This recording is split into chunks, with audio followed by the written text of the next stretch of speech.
information we receive every day does more than just inform us.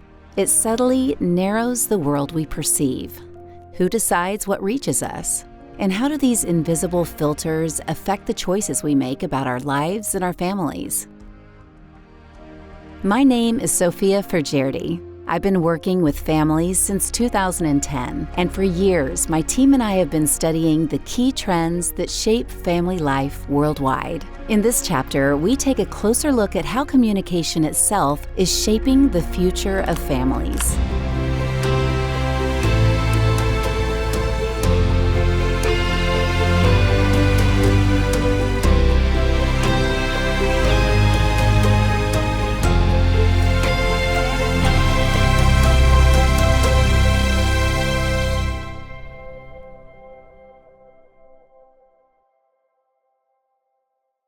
We've never been more connected, yet we've never been more divided in what we see or how we understand one another. Communication once built communities. Today, it guides the choices we make, the families we create, and the futures we envision. Personally, I just never wanted to have children, so seeing that and then having the scares of the kids getting sick also makes me not want to go through that anxiety or scare. 子供はいないです。私は、フリーランスで仕事をしているので、今ボイスオーバーの仕事をしてるんですけど、その仕事で今会社を作ろうとしているところなので、今のところ子供を持つ予定はなく、ちょっと一人でバリバリ仕事を頑張りたいなと思ってます。Quand j'aurai 35 ans, j'aimerais bien commencer à avoir des enfants et en avoir deux ou trois, pas plus.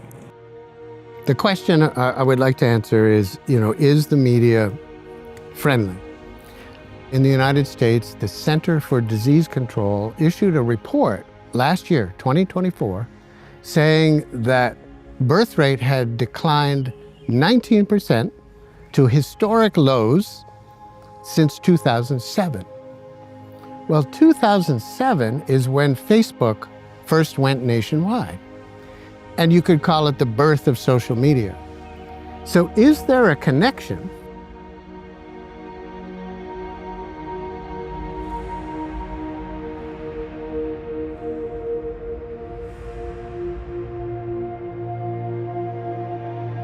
Megjelent egy olyan szereplő a környezetünkben, aki mindig ébren van. Míg a nagymama alszik, a közösségi média akkor is működik. Míg az édesapánk esetleg nem elérhető, mert dolgozik, és megkérdeznénk tőle valamit, ami éppen fontos, vagy tanácsot kérnénk, ahelyett mondjuk bármikor elérhető most már a mesterséges intelligencia, mint keresőprogram, és választ is fog adni. Me parece que los medios de comunicación han jugado un rol muy importante en las generaciones que nos antecedieron, nuestros padres, nuestros abuelos, pero las y los jóvenes del día de hoy se influencian más por sus círculos, por las redes sociales y por otro tipo de espacios distintos a los medios masivos de comunicación, y ahí es donde también hace falta una cultura y una visión de familia. Gyakorlatilag ezzel a típusú eszközzel elérjük állandóan azt, aki olyan, mint én korban, adott esetben ugyanúgy lány, ugyanúgy fiú, ugyanúgy nő, ugyanúgy férfi, tehát elérjük az úgynevezett horizontális csoportot. Ez azért vonzó, és az a probléma is vele, mert így úgy érezhetjük, hogy ugyanabból az élethelyzetből válaszol, találom meg, ad valami tanácsot. Ma a médiát viseljük, tehát nem a nappaliban van, nem a hálószobában van, nem egy készüléket kell bekapcsolni, hanem ránk van tapadva. So it creates an image of perfection, of ideal. And people look at that and say, wow, I don't know if I can meet that expectation. I don't know if I'm ready to have a family. Tömegmédia mind az egyénekre, tehát a személyre, mind pedig a családra nagyon hat. De ez olyan közhelyesen hangzik, mert tudjuk, érezzük magunkon, vajon miért? Tehát miért van ekkora hatása kulturális és kommunikációs szempontból is annak, amit ma tömegmédiának hívunk?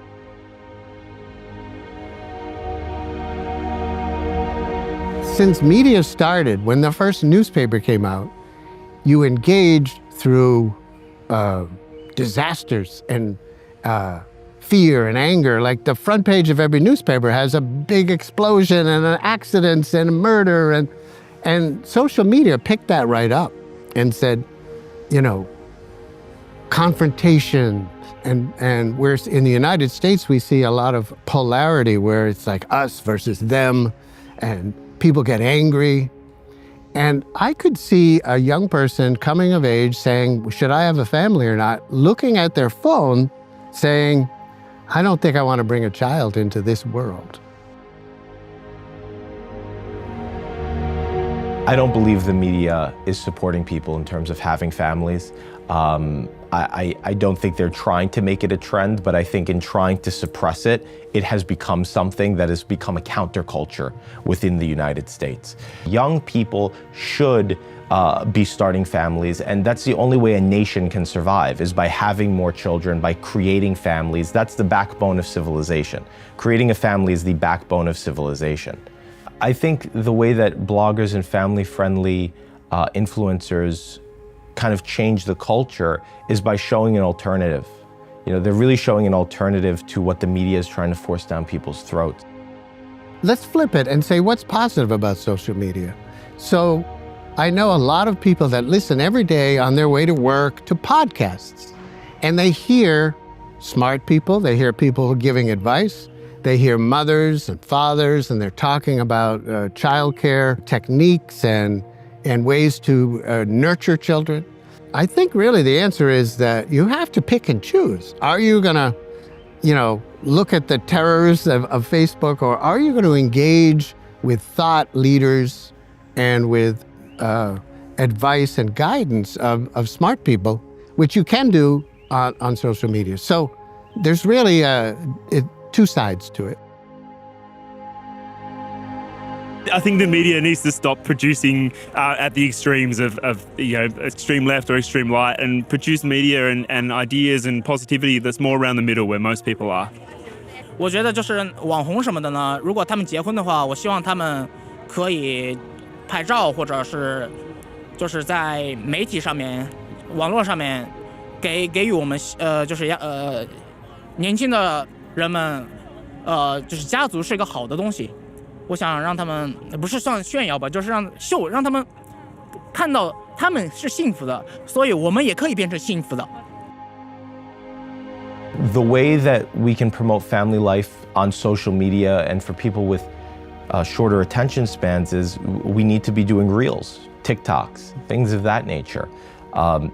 Doing it on TV is not going to work, but having a social media platform and influencers that are popular, showing family life in a digestible way for young people is critically important. The way that content creators and editors could have a deeper impact in terms of changing the narrative with family life is we need more good people that are going to get involved in media, that are going to start these things that are so important in terms of, TV shows, in terms of podcasts, giving an alternative to what the mainstream media is telling us. And people don't trust the mainstream media.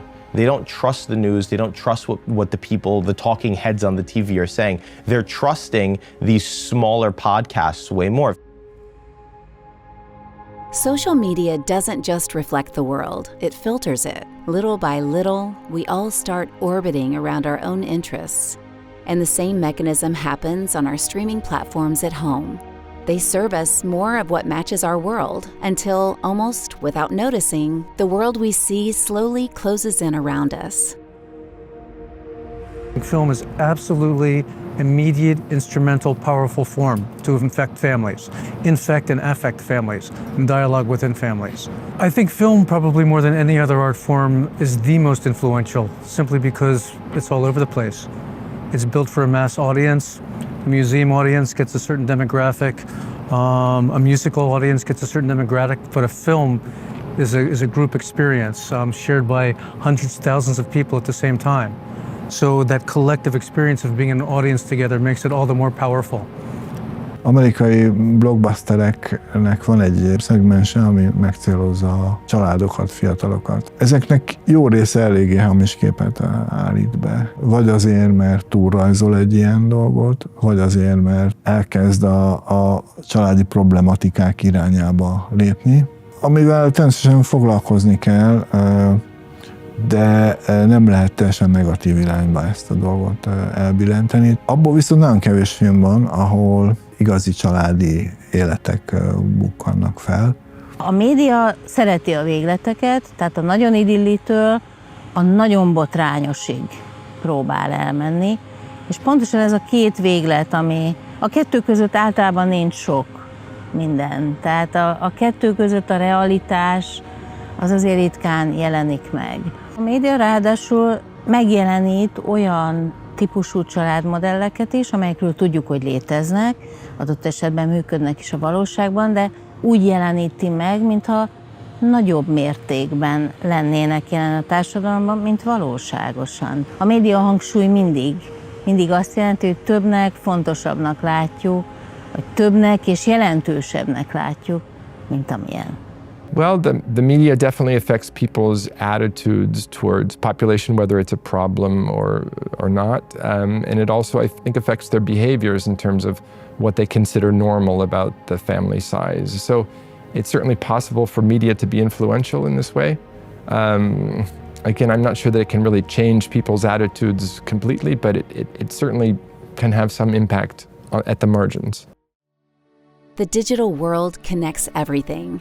Yet it often pulls us away from what matters most, our attention. Some countries have tried to take back control. More and more schools and countries chose to limit the use of phones and other smart devices. And the results were surprising.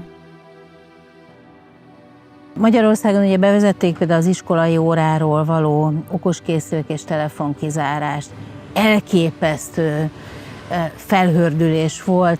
Hát nem halt bele senki, és a legdöbbenetesebb, hogy a tanárok, vannak már ilyen kutatások, azt vették észre, hogy az első ilyen elhagyott hét után, kvázi amikor nem volt benne a készülék, az egyik kislány kötni kezdett, a gyerekek elkezdtek beszélgetni a padokon. Ez néha olyan fajék egyszerűségű, hogy ha nincs ott, akkor nem zavar, mert ugye ezek a készülékek egyébként pont úgy működnek, hogy a puszta jelenlétük is azt az érzést kelti bennünk, hogy valami zajlik, amiről épp lemaradok. Tehát megosztják a figyelmet. Ezért fontos, hogy néha lehet bátornak lenni, és azt mondani, hogy ezt most kizárjuk. No Brasil, a utilização de celular recentemente também foi proibida, utilizando o exemplo da Hungria, certo? E lá em Brasília, quando fui deputado, aprovei uma lei que combate a síndrome do pensamento acelerado, que é, na realidade, uma síndrome de muita utilização de telas ou de equipamentos eletrônicos. Ou seja, crianças estão ficando ansiosas e até mesmo não conseguem lidar con la negativa dos pais. La ley Curi es una medida que el gobernador del estado de Querétaro ha tomado para regular el uso del teléfono en clases. Es importante que los estudiantes y los alumnos estén atentos a la educación, estén atentos a sus clases, para que puedan tener un proceso de aprendizaje más efectivo. Es necesario que los demás estados y países tomen este tipo de medidas para que los niños realmente puedan tener un aprendizaje efectivo en las escuelas. Es necesario que este tipo de medidas no solo existan en México o en Hungría, sino que pasen a los demás países como medidas preventivas para cuidar la mente y el corazón de los niños.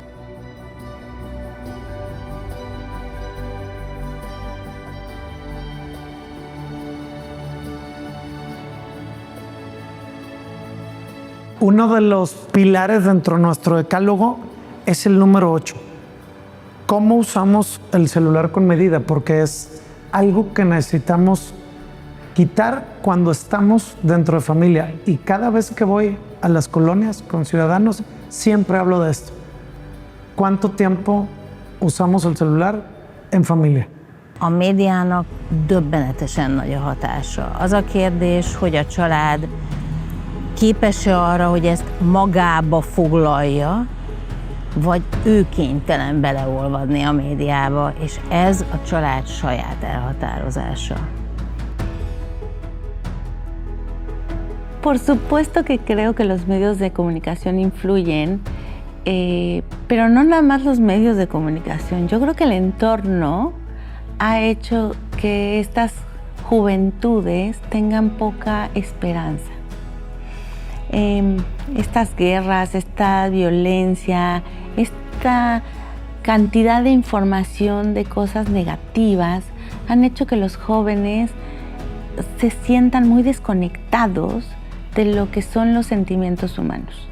Deberíamos dar clases de emociones en las escuelas, en las empresas, y por eso yo soy promotora de esta cultura emocional que se requiere. Feltétlenül fontos, hogy a kormányzat és a politika azt sugallja, hogy a nagyobb közösségek működésének alapeleme a család.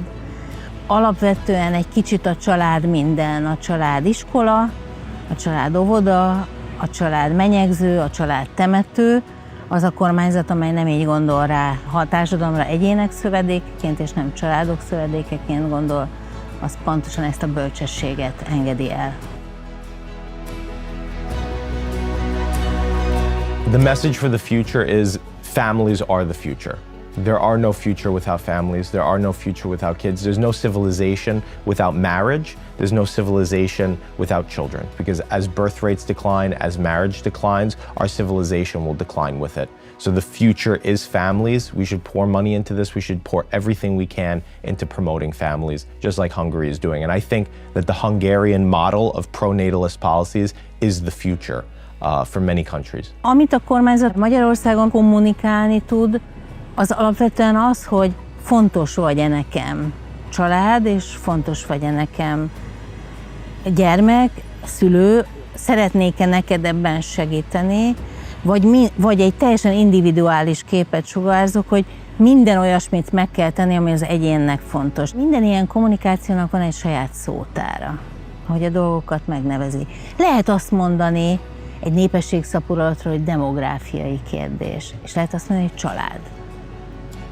Vagy családi kérdés, vagy a családok kérdése. Látszólag ez pusztán két szó. Miért ne választhatnám az egyiket vagy a másikat? Nagyon nagy a jelentőség. Az egyik ugyanis egy statisztikai adathoz fog vezetni, és sokféle magyarázathoz, hogy vajon miért csökken így a jóléti társadalmakban a népesség, ugye, ami egy elvont dolog. De lehet azt is mondani, hogy legyenek családok, és a család olyan valóságos. Olyan mindannyiunknak van. Tehát ennyire nincs, a világon nincs olyan dolog, ami ennyire lenne mindenkinek, mint családja. És én látom a generációkon, hogy attól, hogy ilyen a kommunikáció az utóbbi években, attól sokkal könnyebben elmondják, hogy a család, tehát sokkal jobban jön ki az egyén száján is, hogy a családom, a hitem, a hazám.